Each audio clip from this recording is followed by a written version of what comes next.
obìnrin ò gbọ́dọ̀ débẹ̀ la ṣe dá obìnrin padà sẹ́yìn o ìgbàlẹ̀ egúngún ní ilé òpè ìgbàlẹ̀ egúngún ìgbà ìwáṣẹ̀ ní ilé òpè obìnrin ò gbọ́dọ̀ débẹ̀ la ṣe lé obìnrin sẹ́yìn o àwọn tí bàbá òpè ni wọ́n fẹ́ wọlé sí ìgbàlẹ̀ egúngún yìí kára ó lé bàbá o àwọn ọmọ náà lé òpè ni wọ́n ń wọlé tẹ̀lé wọn yẹn àwọn ọlọ́jẹ̀ náà ti ń wọlé tẹ̀lé wọn àwọn ọlọ́jẹ̀ náà.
àti gbogbo àwa tá a jọ jẹ́ aláwo inú àṣàlùsà pátápátá iṣẹ́ tẹ́ rẹ́ wa láti ìgbàlẹ̀ òpé ní àtìmbọ̀ yìí a lọ síbẹ̀ ẹ fún wa ní obì tá a sọ ẹ fún wa lórógbó tá a sọ ẹ fún wa ní ọtí tí mo mọ̀lẹ́ ẹ mu ẹ fún wa ní àtàrẹ wípé gbogbo odidi ní kóore wá máa jẹ́ àtàrẹ ìrìnsẹ̀ láàbọ̀ gbogbo sẹ́yìn la jẹ́ ọwọ́ kan lóbi wá níyàn bẹ́ẹ̀ ni ọwọ́ kan gbogbo ẹ̀ náà tún bẹ̀ asúlẹ̀ fún yín asúlẹ̀ fún gbogbo àwọn olóyè tó wà lábẹ́. lálẹ́ yìí láti lè fún gbogbo àwọn ìlú Ọ̀yọ́ pátápátá lókè ní kàwé àtọ́bí rẹ̀ òbí ní àyọ̀yàn.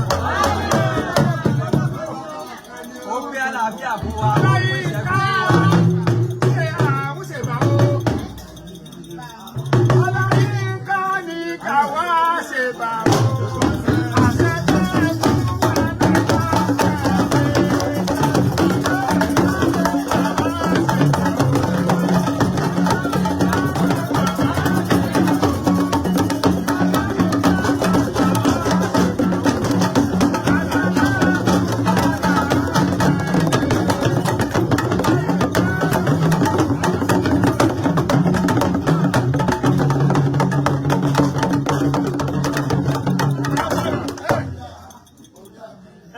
Àbáríwó bàbá fẹ́ bá sọ̀rọ̀.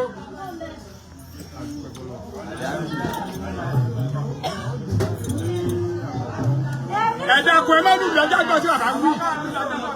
Ẹja gbọ́ sí bàbá fẹ́ sọ.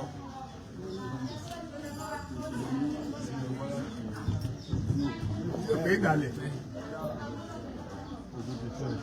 Àdúpẹ́ o. Mádìbò tí wọ́n léwo.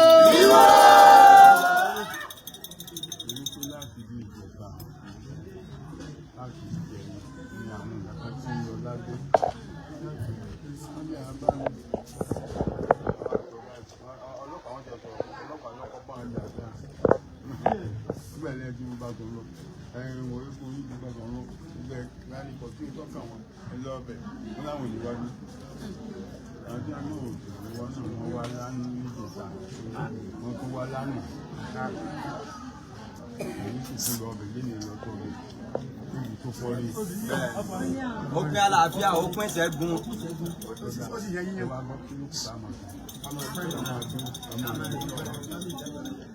Níbi ilé ìgbọ́ ọbẹ̀yìn wọn rọ̀ yìí, a gbọ́dọ̀ máa gbọ́ ìròyìn fún oṣù méjì ìmọ̀ràn láàrin ní ibi tí èèyàn bá ń lọ ní kọjú sí.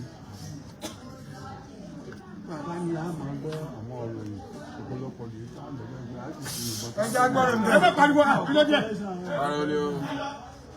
Àná gbọ́ ìròyìn ibi táwọn ń lọ. Ọlọ́run tún máa bá wa sí. Àṣẹ. Àṣẹ. Ìgbọ́dọ̀ méjì. Àṣẹ.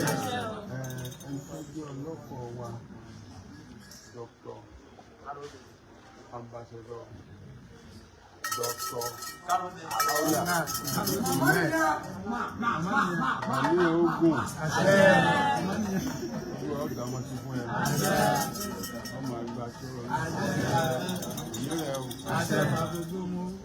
Àwọn abẹ́sọ̀ fún ọ lásìkò ní ojú gbígbé òfin.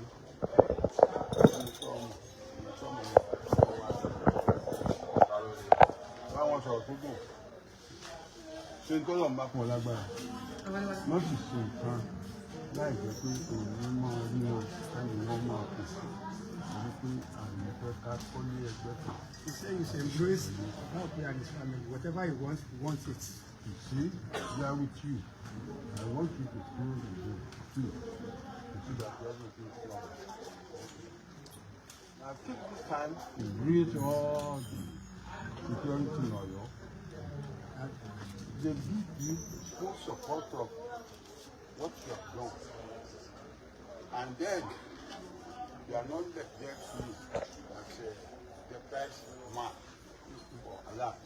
God bless you. God bless you. That is why I'm not trying here to close the door. I pray to God Almighty for all those officials to go well and come back well. Amen. Also, all the boys, girls, small, big, for this will go well and well. Àbísí àbọ̀fún bàbá.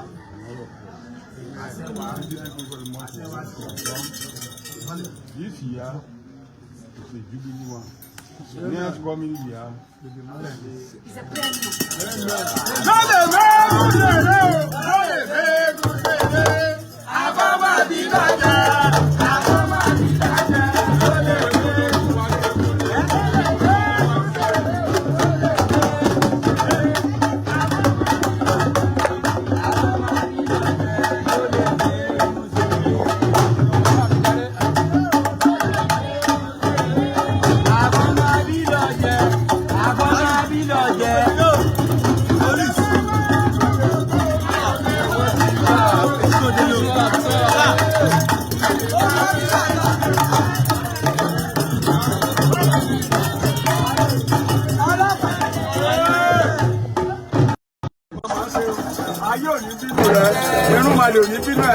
ọ̀dà fi ṣe tí a ṣe dúró rẹ̀ tí èbó mọ̀ ọwọ́ àdúró rẹ̀ náà wọ́n ṣe wá dúró ayé òní bí ojú lọ ìbànújẹ́ òní bọ̀ wọ́n wá lọ fún ààbọ̀ fún Basọ̀rún àwa náà tún ṣàdúrà fún ìwọ kálukú náà dájọ́ àwọn àyè lọ́dún kálukú yóò dùn sí ọ inú ilé òní bàjẹ́ ọ òpé ni o